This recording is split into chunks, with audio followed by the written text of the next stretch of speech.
ನಮಸ್ತೆ. 10-4-2025 ಗುರುವಾರ ದಿನ ಶುಕ್ಲ ಪಕ್ಷ. ಇವತ್ತು ಬೆಳಿಗ್ಗೆ 6:10ರಿಂದ 19:04 ಅಂದರೆ ಸಂಜೆ 7:04ವರೆಗೂ ಮಕರ ರಾಶಿಯವರಿಗೆ ದೋಷವಿದೆ, ಅಂದರೆ ಚಂದ್ರಾಷ್ಟಮ. ಆ ನಂತರ ಕುಂಭರಾಶಿಯವರಿಗೆ ದೋಷ. ಇವತ್ತು ತ್ರಯೋದಶಿ ತಿಥಿ ರಾತ್ರಿ 1:49ವರೆಗೂ. ಆಮೇಲೆ ಚತುರ್ದಶಿ. ಇವತ್ತು ಪುಬ್ಬ ನಕ್ಷತ್ರ ಮಧ್ಯಾಹ್ನ 12:24 ಆಮೇಲೆ ಉತ್ತರ ನಕ್ಷತ್ರ. ಈ ಪುಬ್ಬನ ಪೂರ್ವ ಪಾಲ್ಗುಣಿ ಅಂತಲೂ ಅಂತಾರೆ. ಪುಬ್ಬ ನಕ್ಷತ್ರ ಇರುವವರೆಗೂ ಅಂದರೆ ಮಧ್ಯಾಹ್ನ 12:25 ಕಾರ್ಯಸಿದ್ಧಿ ಉಂಟು. ಸ್ವಲ್ಪ ಭಯ ಇರುತ್ತದೆ ಯಾರಿಗಾದರೂ, ಅದೊಂದು ಮಾತ್ರ ನೋಡ್ಕೊಳ್ಳಿ. ಆ ನಂತರ ಬರುವಂಥ ಉತ್ತರ ನಕ್ಷತ್ರ 50% ಚೆನ್ನಾಗಿದೆ, 50% ದೋಷವಿದೆ. 50% ಮರಣ, 50% ಮಾತಂಗ ಅಂದರೆ ಕುಲವೃದ್ಧಿ ಅಂತ. ಈ ರೀತಿ ಇವತ್ತಿನ ದಿನವಿದೆ. ನೆಕ್ಸ್ಟ್ ನಾವು ನೋಡುವಂಥ ವಿಷಯಗಳು ಏನು ಅಂತಂದರೆ, ಇವತ್ತು ಚಂದ್ರನು ಕನ್ಯಾ ರಾಶಿಗೆ ಪ್ರವೇಶವಾಗುತ್ತದೆ. ಅಂದರೆ ಸಿಂಹರಾಶಿಯಿಂದ ಕನ್ಯಾ ರಾಶಿಗೆ ಸಂಜೆ 7:04:20 ಸಿಂಹರಾಶಿಯಿಂದ ಕನ್ಯಾ ರಾಶಿಗೆ ಹೋಗುತ್ತದೆ. ಇವತ್ತಿನ ದಿನದಲ್ಲಿ ಬೇರೆ ಬೇರೆ ವಿಷಯಗಳಿಗೆ ಬರೋಣ. ಸೂರ್ಯೋದಯ 6:10. ಇವತ್ತಿನ ಪುಬ್ಬ ನಕ್ಷತ್ರ ಮಾನುಷೀಯ ಗಣ. ಅದೇ ಥರ ಉತ್ತರ ನಕ್ಷತ್ರವು ಮಾನುಷೀಯ ಗಣ ಅಂದರೆ ಮನುಷ್ಯ ಗಣವೇ ಬರುತ್ತದೆ. ಇವತ್ತಿನ ನಕ್ಷತ್ರ ಪಾದಗಳನ್ನು ನೋಡೋಣ ಮತ್ತು ರಾಶಿಯನ್ನು ನೋಡೋಣ. ಪುಬ್ಬ ನಕ್ಷತ್ರದ 4ನೇ ಪಾದ ಬೆಳಗ್ಗೆ 6:10ರಿಂದ 12:24 ಮಧ್ಯಾಹ್ನದವರೆಗೂ. ಮಧ್ಯಾಹ್ನ 12:24ರಿಂದ ಸಂಜೆ 7:04 ಉತ್ತರ ನಕ್ಷತ್ರ 1ನೇ ಪಾದ. ಅಂದರೆ ಮಧ್ಯಾಹ್ನ 12:24 ಪುಬ್ಬ ನಕ್ಷತ್ರವೇ ಮುಗಿತದೆ. 12:24ರಿಂದ ಸಂಜೆ 7:04 ಉತ್ತರ ನಕ್ಷತ್ರ 1ನೇ ಪಾದ ಅಂತಂತೀವಿ. ಅದು ಸಿಂಹರಾಶಿಗೆ. ಅಂದರೆ ಸಂಜೆ 7:04 ಸಿಂಹರಾಶಿ ಮುಗಿತದೆ. ಅಲ್ಲಿಂದ ಕನ್ಯಾ ರಾಶಿ ಪ್ರಾರಂಭ. ಅಂದರೆ 7:04 PM ರಾತ್ರಿ 1:45 ಉತ್ತರ ನಕ್ಷತ್ರ 2ನೇ ಪಾದ. ಇದು ಕನ್ಯಾ ರಾಶಿನೇ. ರಾತ್ರಿ 1:45 ಮೇಲೆ ದಿನ ಪೂರ್ತಿ ಅಂದರೆ ರಾತ್ರಿಯವರೆಗೂ ಉತ್ತರ ನಕ್ಷತ್ರದ 3ನೇ ಪಾದ ಕನ್ಯಾ ರಾಶಿ ನಡೆಯುತ್ತದೆ. ಈ ರೀತಿಯಾಗಿ ಇವತ್ತಿನ ವಿಶೇಷಗಳಿದೆ. ಇವತ್ತಿನ ಅಭಿಜಿತ್ ಮುಹೂರ್ತ 11:56ರಿಂದ 12:46. ಅಭಿಜಿತ್ ಮುಹೂರ್ತದಲ್ಲಿ ಎಲ್ಲ ಮುಹೂರ್ತ ಕಾರ್ಯಗಳನ್ನು ಮಾಡಬಹುದು. ಅಲ್ಪ ಸ್ವಲ್ಪ ದೋಷವಿದ್ದರೂ ಕೂಡ ಅದನ್ನು ಸರಿ ಮಾಡುವ ಶಕ್ತಿ ಇದಕ್ಕಿದೆ. ಅಂತಂದರೆ ಅಭಿಜಿತ್ ಮುಹೂರ್ತಕ್ಕಿದೆ. ಕೆಲವು ದಿನಗಳಲ್ಲಿ ಈ ಅಭಿಜಿತ್ ಮುಹೂರ್ತನೇ ಇರೋದಲ್ಲ ಅಂತ ಹೇಳಿದ್ದೀವಲ್ಲ ನಾವು, ಅದರಲ್ಲಿ ಗಮನ ಕೊಡಿ. ಅಭಿಜಿತ್ ಮುಹೂರ್ತ ಇಲ್ಲದೇ ಇರುವ ದಿನದಲ್ಲಿ ಆ ಟೈಮಲ್ಲಿ ಮಾಡಿದ್ರೂ ಒಂದೇ, ಮಾಡದೇ ಇರೋದು ಒಂದೇ. ಇದನ್ನು ಯಾವಾಗಲೂ ನೀವು ಮನಸ್ಸಲ್ಲಿ ಇಟ್ಕೋಬೇಕು. ಪದೇ ಪದೇ ನಾವು ಹೇಳುವಂಥ ವಿಷಯಗಳಲ್ಲಿ ಸ್ವಲ್ಪ ಆರ್ಡರ್ ಆಗಿ ನೋಡಿದ್ರೆ ಹೇಗಿರುತ್ತದೆ ಅಂತಂದರೆ, ಇವತ್ತಿನ ದಿನ ಪ್ರಕಾರ 6:10 ಸೂರ್ಯೋದಯ ಅಂತ ಅಂದಿದ್ವಿ. ಆ ರೀತಿ ನೋಡಕ್ಕೆ ಹೋದರೆ 6:10ರಿಂದ ಸಂಜೆ 7:04 ಮಕರ ರಾಶಿಯವರಿಗೆ ಚಂದ್ರಾಷ್ಟಮ. ಆ ನಂತರ ಅಂದರೆ ಸಂಜೆ 7:04 ಮೇಲೆ ಕುಂಭರಾಶಿಯವರಿಗೆ ಚಂದ್ರಾಷ್ಟಮ ಅಂತ ಫಸ್ಟೇ ಹೇಳಿದಾಯಿತು. ಅದವಲ್ಲದೆ ನೋಡುವ ಇನ್ನೊಂದು ವಿಷಯ ಏನು ಅಂತಂದರೆ, ದಿಶಾಶೂಲ ಅಂದರೆ ಇವತ್ತು ಬೆಳಗ್ಗೆ 6:10ರಿಂದ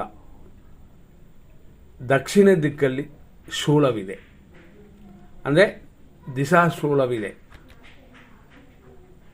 ಆ ದಿಕ್ಕಕ್ಕೆ ಸ್ವಲ್ಪ ಪರಿಹಾರಗಳು ಮಾಡಿಕೊಳ್ಳುವಂಥದ್ದೆಲ್ಲ ಇದೆ. 6:10ರಿಂದ ರಾಹು ಅನ್ನುವ ಗ್ರಹ ಕೂಡ ದಕ್ಷಿಣ ದಿಕ್ಕಲ್ಲಿ ವಾಸ ಮಾಡುತ್ತದೆ. ಆ ರೀತಿ ನೋಡಿದಾಗ ನಾವು ನೋಡುವಂಥದ್ದು ಇನ್ನೂ ಕೆಲವು ವಿಷಯಗಳನ್ನ ನೋಡೋಣ. ಎಂದಿನಂತೆ ಗುರು ಹೊರೆ ಅಂತಂತೀವಿ. 6:10 7:12 ಬೆಳಗ್ಗೆ ಇವತ್ತು ಗುರು ಹೊರೆ ಇದೆ. ಆ ಸಮಯ ಉತ್ತಮವಾ ಅಂತಂದರೆ ಯಮಕಂಡ ಕಾಲ ಬಂದುಬಿಡ್ತದೆ. ಆದ್ದರಿಂದ ಗುರು ಹೊರೆ ಅನ್ನೋದು ಇದೆ. ಅಂದರೆ ಏನರ್ಥ ಅಂತಂದರೆ ಸುಮ್ಮನೆ ಹೆಸರಿಗಿದೆ. ಯಮಕಂಡ ಕಾಲ ಇರೋದರಿಂದ ಉತ್ತಮವಲ್ಲ, ಎಂದಿನಂತೆ ನಡೀತದೆ ಅಂತ ಲೆಕ್ಕಕ್ಕಿಟ್ಕೋಬೇಕು. ಆನಂತರ ನೋಡುವಂಥದ್ದು ಇನ್ನೊಂದು ಹೋರ, ಕುಜ ಹೋರ ಅಂತೀವಿ. ಆದರೂ ಆ ಹೋರಕ್ಕಿಂತ ಗುರು, ಶುಕ್ರ, ಬುಧ ಹೊರೆಗಳು ಶುಭವನ್ನು ನೀಡುತ್ತದೆ. ಇದರಲ್ಲಿ ಶುಕ್ರ ಹೊರೆ ಬರುವಂಥ ಸಮಯ ಇವತ್ತಿನ ದಿನಕ್ಕೆ 9:16 10:17. ಆದರೆ ಈ ಸಮಯದಲ್ಲಿ ದೋಷವಿಲ್ಲ, ಶುಕ್ರ ಹೊರೆ ಇರೋದರಲ್ಲಿ ಇದು ಸ್ವಲ್ಪ ಉತ್ತಮ ಅಂತ ತಿಳ್ಕೋಬೇಕು. ಈ ರೀತಿಯಲ್ಲೇ ಎಲ್ಲ ಇರುತ್ತದೆ. ನಾವು ಅದನ್ನೆಲ್ಲ ವಿಂಗಡಿಸಿ ಕೊಟ್ಟಿರ್ತೀವಿ ನಿಮಗೆ. ಆದ್ದರಿಂದ ನಾವು ಕೊಟ್ಟಿರುವಂಥ ಸಮಯವನ್ನು ನೀವು ಉಪಯೋಗಿಸಬಹುದು. ಇರೋದರಲ್ಲೇ 100% ಶುಭ ಸಮಯ ಅಂತ ಒಂದು ವಿಷಯವಿರುತ್ತದೆ, ಅದನ್ನು ನೋಡಿಕೊಳ್ಳೋಣ. ಬೆಳಿಗ್ಗೆ 7:45 10:15, 11:09 ಮಧ್ಯಾಹ್ನ 1:52, ಮಧ್ಯಾಹ್ನ 3:28 ಸಂಜೆ 6:39, ರಾತ್ರಿ 10:15 ದಿನ ಪೂರ್ತಿ ಶುಭ ಸಮಯವಾಗಿದೆ. ಈ ರೀತಿ ನೋಡಿಕೊಂಡು ಕೆಲವು ಕಾರ್ಯಗಳಿಗೆ ಇದರಲ್ಲಿ ನಾವು ಹೇಳುವಂಥದ್ದು ಏನು ಅಂತಂದರೆ, ಒಂದು ದಿನ ಅನ್ನೋದು ಕೆಟ್ಟೋದಾಗಿ ಇದ್ದರೂ ಕೂಡ ಶುಭ ಸಮಯಗಳು 100% ಅಂತ ನಾವು ಕೊಟ್ಟರೆ ಎಮರ್ಜೆನ್ಸಿಗೆ ಕೆಲವು ಕಾರ್ಯಗಳನ್ನ ಮಾಡ್ಬೋದು. ಎಮರ್ಜೆನ್ಸಿ ಕಾರ್ಯಗಳು ಏನೇನು ಅಂತಂದರೆ ಕೋರ್ಟು ಕೇಸು, ಡಾಕ್ಟರ್ ಹತ್ರ, ಹಾಸ್ಪಿಟ್ಲ್ ಹೋಗೋದು, ಎಮರ್ಜೆನ್ಸಿ ಇವತ್ತು ಮಾಡಲೇಬೇಕು ಅನ್ನುವ ಕೆಲವು ಕಾರ್ಯಗಳು. ಇದು ಕಾರ್ಯಗಳನ್ನು ನಾವು ಕೊಟ್ಟಿರುವಂಥ ಒಳ್ಳೆಯ ಟೈಮಲ್ಲಿ ಮಾಡ್ಬೋದು. ಮತ್ತೊಂದು ಸತಿ ಹೇಳ್ತೀನಿ, 7:45 10:15, 11:09 ಮಧ್ಯಾಹ್ನ 1:52, ಮಧ್ಯಾಹ್ನ 3:28 ಸಂಜೆ 6:39, ರಾತ್ರಿ 10:15 ಅಂದರೆ ಇದು ರಾತ್ರಿ ಫುಲ್ ಚೆನ್ನಾಗಿದೆ ಅಂತ. ಈ ರೀತಿ ತಿಳ್ಕೊಂಡ್ರೆ ನಿಮ್ಮ ಕಾರ್ಯಗಳನ್ನು ಮಾಡ್ಕೊಳ್ಳಿ.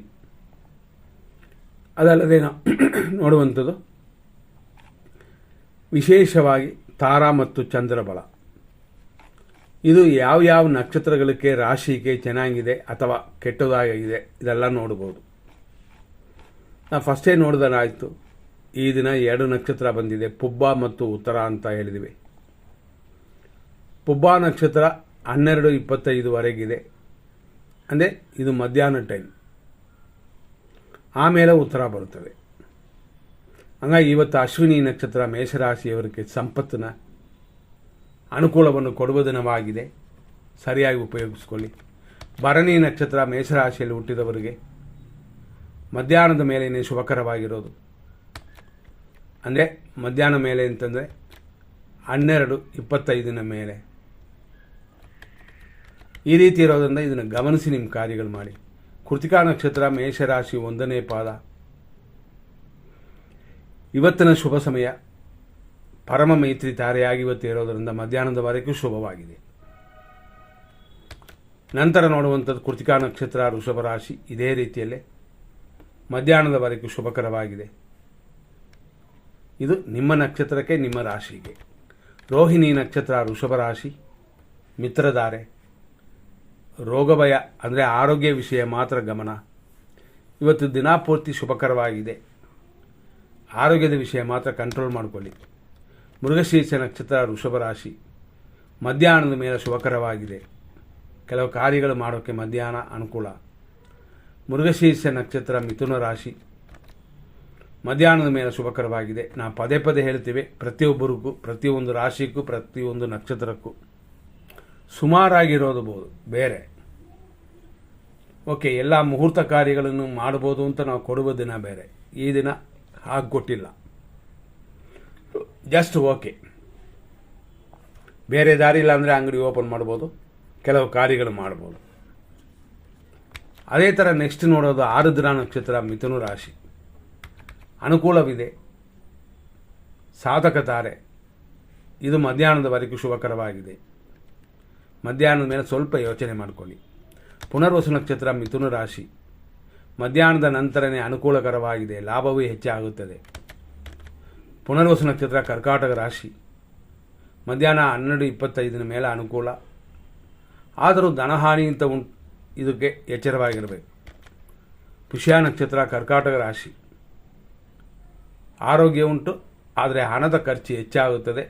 ಇದು ಮಧ್ಯಾಹ್ನ 12:25ವರೆಗೂ. ಹಾಗಾಗಿ ನಾವು ಖರ್ಚಿನ ಕಡಿಮೆ ಮಾಡ್ಕೋಬೋದು, ನಮ್ಮ ಕೈಯಲ್ಲೂ ಇದೆ. ನಂತರ ನೋಡುವಂಥ ಇನ್ನೊಂದು ನಕ್ಷತ್ರ ಆಶ್ಲೇಷ ಕರ್ಕಾಟಕ ರಾಶಿ. ಇವತ್ತಿನ ದಿನ ಮಧ್ಯಾಹ್ನದ ಮೇಲೆ ಕ್ಷೇಮವಿದೆ. ಆದರೂ ಧನಹಾನಿ ಅಂತ ಇರೋದರಿಂದ ಆರೋಗ್ಯದಲ್ಲಿ ಚೇತರಿಸ್ಕೊಳ್ತೀರ. ದುಡ್ಡು ಕಾಸಿನ ವಿಷಯದಲ್ಲಿ ಗಮನ ಕೊಟ್ಟರೆ ತಪ್ಪಿಸ್ಕೊಳ್ತೀವಿ. ಮಖ ನಕ್ಷತ್ರ ಸಿಂಹರಾಶಿ. ಮಧ್ಯಾಹ್ನದವರೆಗೂ ಸಂಪತ್ತು ಉಂಟು, ಶುಭಕರವಾಗಿದೆ. ಪುಬ್ಬ ನಕ್ಷತ್ರ ಸಿಂಹರಾಶಿ. ಮಧ್ಯಾಹ್ನದ ಮೇಲೆ ಸಂಪತ್ತು, ಶರೀರ ಸುಖವೆಲ್ಲ ಉಂಟು. ಉತ್ತರ ನಕ್ಷತ್ರ ಸಿಂಹರಾಶಿ. ಪರಮ ಮಿತ್ರತಾರೆಯಾಗಿ ಶುಭಕರವಾಗಿ ಮಧ್ಯಾಹ್ನ 12:25ವರೆಗಿದೆ. ಉತ್ತರ ನಕ್ಷತ್ರ ಕನ್ಯಾ ರಾಶಿ. ಪರಮ ಮಿತ್ರಧಾರೆಯಾಗಿ ಸ್ವಲ್ಪ ಧನವ್ಯಯ ಕೊಡುತ್ತದೆ ಮಧ್ಯಾಹ್ನ 12:25ವರೆಗೂ. ಹಸ್ತ ನಕ್ಷತ್ರ ಕನ್ಯಾ ರಾಶಿ. ಇದರಲ್ಲಿ ಜನನವಾದ ನಿಮಗೆ ಇವತ್ತು ದಿನಪೂರ್ತಿ ಶುಭಕರವಾಗಿದೆ. ಯೋಚನೆ ಮಾಡಿಕೊಂಡು ಕೆಲವು ಕಾರ್ಯಗಳನ್ನ ಮಾಡಬಹುದು. ನಂತರ ನೋಡುವಂಥದ್ದು ಚಿತ್ತಾ ನಕ್ಷತ್ರ ಕನ್ಯಾ ರಾಶಿ. ಮಧ್ಯಾಹ್ನದ ಮೇಲೇನೇ ಶುಭ ಉಂಟು. ಅಲ್ಲಿಯವರೆಗೂ ಟೆನ್ಷನ್ಗಳಿದೆ. ಟೆನ್ಷನ್ ಬಿಟ್ಟುಬಿಟ್ರೆ ಏನೂ ತೊಂದರೆಗಳಿಲ್ಲ. ಚಿತ್ತಾ ನಕ್ಷತ್ರ ತುಳಾರಾಶಿ. ಮಧ್ಯಾಹ್ನದ ಮೇಲೇನೇ ಶುಭಕರವಾಗಿರೋದು. ಬೆಳಗ್ಗೆ ಹೇಳಿಕೊಳ್ಳುವಂತೆ ಇಲ್ಲ. ಟೆನ್ಷನೆಲ್ಲ ಬಿಟ್ಟುಬಿಡಿ. ಸ್ವಲ್ಪ ಧ್ಯಾನ ಮಾಡಿ. ಖಂಡಿತವಾಗಿ ಮನಃಶಾಂತಿಯನ್ನು ಬೆಳೆಸ್ಕೊಳ್ಳಿ. ಸ್ವಾತಿ ನಕ್ಷತ್ರ ತುಳಾರಾಶಿ. ಅನುಕೂಲ, ಇಷ್ಟಾರ್ಥ ಸಿದ್ಧಿಯೆಲ್ಲ ಮಧ್ಯಾಹ್ನದವರೆಗೆ ಮಾತ್ರ. ವಿಶಾಖ ನಕ್ಷತ್ರ ತುಳಾರಾಶಿ. ಮಧ್ಯಾಹ್ನ 12:25 ಮೇಲೆ ಅನುಕೂಲ ಉಂಟು. ನಿಮ್ಮ ಮನಸ್ಸಿಗೆ ಬಂದಿರುವಂಥದ್ದು ಸಕ್ಸಸ್ ಆಗುತ್ತದೆ. ವಿಶಾಖ ನಕ್ಷತ್ರ ವೃಶ್ಚಿಕ ರಾಶಿ. ಮಧ್ಯಾಹ್ನದ ಮೇಲೆ ಶುಭ ಉಂಟು, ಅಭಿವೃದ್ಧಿ ಇದೆ. ಅನುರಾಧ ನಕ್ಷತ್ರ ವೃಶ್ಚಿಕ ರಾಶಿ. ಮಧ್ಯಾಹ್ನದವರೆಗೂ ಶುಭ ಉಂಟು, ಕ್ಷೇಮ ಉಂಟು. ಮಾಡುವ ಕಸುಬಲು ಕೂಡ ಸ್ವಲ್ಪ ಸಂತೋಷ ಇದೆ. ಜ್ಯೇಷ್ಠ ನಕ್ಷತ್ರ ವೃಶ್ಚಿಕ ರಾಶಿ. ಮಧ್ಯಾಹ್ನದ ಮೇಲೇನೆ ಸ್ವಲ್ಪ ಸಕ್ಸಸ್. ಏಟು ಗಾಯಗಳಾಗದೆ ಬೆಳಗ್ಗೆ ಎಲ್ಲ ನೋಡ್ಕೊಳ್ಳಿ. ಆ ಥರ ಪಡೋದು ಬೇಡ. ನಿಧಾನವಾಗಿ ಹೋದರೆ ತೊಂದರೆಗಳು ಕಡಿಮೆ. ಮೂಲ ನಕ್ಷತ್ರ ಧನುಸು ರಾಶಿ. ಬೆಳಗ್ಗೆಯಿಂದ ಮಧ್ಯಾಹ್ನದವರೆಗೂ ಸಂಪತ್ತು, ಹಣಕಾಸಿನ ಹೆಚ್ಚಿನ ಅಥವಾ ಆ ಪ್ಲಾನ್ನ ರೆಡಿ ಮಾಡ್ಕೊಳ್ಳಿ. ಆಮೇಲೆ ಯೋಚನೆ ಮಾಡ್ಕೊಳ್ಳಿ. ಪೂರ್ವಾಷಾಢ ನಕ್ಷತ್ರ ಧನುಸು ರಾಶಿ. ಮಧ್ಯಾಹ್ನದ ಮೇಲೆ ಸಂಪತ್ತು ಉಂಟು, ಕಾರ್ಯಗಳಲ್ಲಿ ಅಲ್ಪ ಸ್ವಲ್ಪ ತಡೆ ಇದೆ. ಉತ್ತರಾಷಾಢ ನಕ್ಷತ್ರ ಧನುಸು ರಾಶಿ. ಪರಮ ಮಿತ್ರಧಾರೆಯಾಗಿ ಕಾರ್ಯಗಳಲ್ಲಿ ತಡೆ ಉಂಟು. ಇದು ಮಧ್ಯಾಹ್ನದವರೆಗೂ. ಉತ್ತರಾಷಾಢ ನಕ್ಷತ್ರ ಮಕರ ರಾಶಿ. ಮಧ್ಯಾಹ್ನದವರೆಗೂ ಪರಮ ಮಿತ್ರಧಾರೆ. ಆದ್ದರಿಂದ ಎಲ್ಲರಲ್ಲೂ ಚೆನ್ನಾಗಿರಿ. ಕಾರ್ಯ ಸಾಧನೆ ಮಾಡಿಕೊಳ್ಳಿ. ಶ್ರವಣ ನಕ್ಷತ್ರ ಮಕರ ರಾಶಿ. ಮಿತ್ರಧಾರೆ, ಆದರೆ ಸ್ವಲ್ಪ ರೋಗ ವೃದ್ಧಿ ಉಂಟು. ಹಾಗಾಗಿ ಊಟ ತಿಂಡಿಯಲ್ಲಿ ಮೇಂಟೈನ್ ಮಾಡಿಕೊಂಡ್ರೆ ಅದೂ ತೊಂದರೆ ಇಲ್ಲ. ಮಧ್ಯಾಹ್ನದ ಮೇಲೆ ಇನ್ನಷ್ಟು ಚೆನ್ನಾಗಿರುತ್ತದೆ. ನಂತರ ನೋಡುವಂಥದ್ದು ಧನಿಷ್ಠ ನಕ್ಷತ್ರ ಮಕರ ರಾಶಿ. ಮಧ್ಯಾಹ್ನದ ಮೇಲೇನೆ ಶುಭಕರವಾಗಿ ಉಂಟು. ಆದ್ದರಿಂದ ನಿಮ್ಮ ಕಾರ್ಯಗಳನ್ನು ಮಧ್ಯಾಹ್ನ ಮೇಲೆ ಇಟ್ಕೊಂಡ್ರೆ ಇನ್ನಷ್ಟು ಚೆನ್ನಾಗಿರುತ್ತದೆ. ಧನಿಷ್ಠ ನಕ್ಷತ್ರ ಕುಂಭರಾಶಿ. ಮಧ್ಯಾಹ್ನದ ನಂತರ ಮಿತ್ರಧಾರೆಯು ಸೌಖ್ಯ ಅಂದರೆ ಸುಖವೂ ಉಂಟು. ಅದು ಸ್ವಲ್ಪ ಚೇತರಿಸ್ಕೊಳ್ಳೋದು ಉಂಟು. ಶತಭಿಷ ನಕ್ಷತ್ರ ಕುಂಭರಾಶಿ. ಮಧ್ಯಾಹ್ನದವರೆಗೂ ಶುಭಕರವಾಗಿದೆ. ಅಭಿವೃದ್ಧಿಗಳೂ ಉಂಟು. ನಂತರ ನೋಡುವಂಥದ್ದು ಪೂರ್ವಾಭಾದ್ರ ನಕ್ಷತ್ರ ಕುಂಭರಾಶಿ. ಮಧ್ಯಾಹ್ನದ ಮೇಲೆ ಅನುಕೂಲವೂ ಸುಖವೂ ಇರುತ್ತದೆ. ಪೂರ್ವಭಾದ್ರಪದ ನಕ್ಷತ್ರ ಮೀನರಾಶಿ. ಅನುಕೂಲ, ಶತ್ರುನಾಶವೆಲ್ಲ ಇದೆ ಮಧ್ಯಾಹ್ನದ ಮೇಲೆ. ಹಂಗಾಗಿ ನಿಮ್ಮ ಸಮಯ ಮಧ್ಯಾಹ್ನದ ಮೇಲೆ ಚೆನ್ನಾಗಿದೆ. ಅಲ್ಲಿಯವರೆಗೂ ಪ್ರಯತ್ನ ಪಡಿ. ಒಂದು ವೇಳೆ ಸರಿಯಾಗಿ ಆಗಿಲ್ಲ ಅಂತಂದರೆ ಇನ್ನೊಂದನ್ನು ಮಾಡಿಕೊಳ್ಳೋಣ. ಉತ್ತರ ಭಾದ್ರ ನಕ್ಷತ್ರ, ಉತ್ತರಾಷಾಢ ನಕ್ಷತ್ರ ಅಂತ ಎರಡು ಬರುತ್ತದೆ. ಇದು ಉತ್ತರ ಭಾದ್ರಪದ ನಕ್ಷತ್ರ ಮೀನರಾಶಿ. ಖಂಡಿತವಾಗಿ ಆರೋಗ್ಯ, ಅಭಿವೃದ್ಧಿಯೆಲ್ಲ ಬೆಳಗ್ಗೆಯಿಂದ ಮಧ್ಯಾಹ್ನದವರೆಗಿದೆ. ಮಧ್ಯಾಹ್ನದ ಮೇಲೆ ಕಾರ್ಯಗಳನ್ನ ಯೋಚನೆ ಮಾಡಿ. ನಂತರ ರೇವತಿ ನಕ್ಷತ್ರ ಕೊನೆ. ಮಧ್ಯಾಹ್ನದ ನಂತರ ಆರೋಗ್ಯ ಇದರಲ್ಲಿ ಚೇತರಿಸ್ಕೊಳ್ತೀರಾ. ಶತ್ರು ಕಾಟವಿಲ್ಲ, ಶುಭಕರವಾಗಿದೆ. ಸರಿಯಾಗಿ ಉಪಯೋಗಿಸ್ಕೊಂಡ್ರೆ ಖಂಡಿತವಾಗಿ ಅನುಕೂಲ ಉಂಟು. ಇಲ್ಲಿಯವರೆಗೂ ನಾವಿಷ್ಟು ವಿಷಯಗಳನ್ನ ನೋಡಿದ್ವಿ. ಇದರಲ್ಲಿ ತಾರಾಬಲ, ಚಂದ್ರಬಲ ಇದೆಲ್ಲ ನೋಡಿದ್ವಿ. ಆದರೂ ಇನ್ನೂ ಕೆಲವರದು ಫುಲ್ ಸಕ್ಸಸ್ಸಾ ಅಂತ ನೋಡಬೇಕು ಅಂತಂದರೆ ಅವರವರ ಜನ್ಮ ಜಾತಕ ಅಂದರೆ ಹುಟ್ಟಿರುವ ಜಾತಕದ ಮೇಲೆ ದಶಾ ಭುಕ್ತಿ ಅಂತರ್ಭುಕ್ತಿ ಬರುತ್ತದೆ, ಶುಭ ಹೋರೆಗಳಿರುತ್ತದೆ, ಏಕವಿಂಶತಿ ದೋಷ ಅಂತ ಒಂದು ಬರುತ್ತದೆ, ಮತ್ತು ಪ್ರಶ್ನೆ ಕುಂಡಲಿ ಬರುತ್ತದೆ. ಈ ಅಂಶಗಳೆಲ್ಲ ನೋಡಿದ್ರೇ ಪರ್ಸನಲ್ ಜಾತಕ ಹೆಂಗಿರುತ್ತೆ ಅಂತ 100% ಹೇಳ್ಬೋದು. ಇದನ್ನು ಫಾಲೋ ಮಾಡಿ ತಪ್ಪಿಲ್ಲ. ಪರ್ಸನಲ್ ಜಾತಕಗಳೆಲ್ಲ ಅಪಾಯಿಂಟ್ಮೆಂಟ್ ತೊಗೊಂಡೇ ಬರಬೇಕಾಗ್ತದೆ. ಮುಂದಿನ ಸಂಚಿಕೆಯಲ್ಲಿ ನೋಡೋಣ. ಧನ್ಯವಾದಗಳು.